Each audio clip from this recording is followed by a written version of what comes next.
చాలా టేస్ట్గా ఉండే మటన్ కర్రీ, దోసకాయ మటన్ కర్రీని తయారు చేసుకుందాం. ముందుగా దోసకాయ మటన్ కర్రీకి కావాల్సిన పదార్థాలు అవి.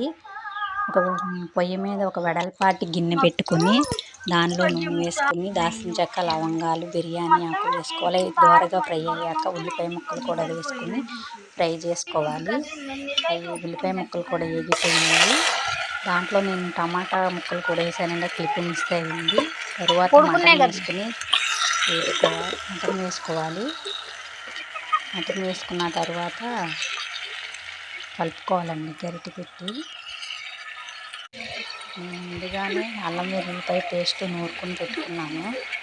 దీంట్లో కొద్దిగా ఉప్పు, నీళ్ళు కొద్దిగా ఎగిరినాక ఉప్పు, పసుపు వేసుకుని కలుపుకోవాలి.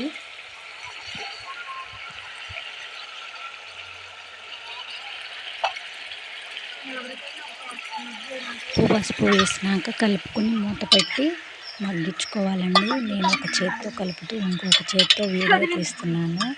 నాకు వీడియో తీయడానికి కావాల్సినవి లేవు, అందుకని ఒక చేత్తోనేమో ఫోన్ పట్టుకుని వీడియో తీస్తూ ఇంకొక చేత్తో మటన్ మగ్గిపోయిన తర్వాత దోసకాయ ముక్కలు కూడా వేసుకుని కలుపుకోవాలి. అవి మగ్గిన తర్వాత కారం, అల్లం వెల్లుల్లిపాయ పేస్ట్ వేసుకొని కలుపుకొని మూత పెట్టుకోవాలండి. మూత పెట్టుకుని కాసేపు మగ్గినాక, ఒక 5 నిమిషాలు మగ్గినాక దానిలో వాటర్ పోసుకోవాలి. తగినన్ని వాటర్ పోసుకున్న తర్వాత వాటర్ కూడా మొత్తం ఉడికిపోతుందండి.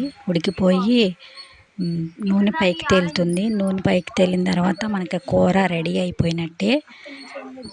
చాలపోతే కొద్దిగా వేసుకోండి. తర్వాత నూనె పైకి తేలినాక దింపేసుకోవడమేనండి.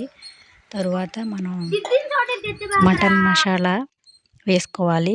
మటన్ మసాలా, కొత్తిమీర వేసుకొని కలుపుకోవాలి. తర్వాత దింపుకోవడమేనండి.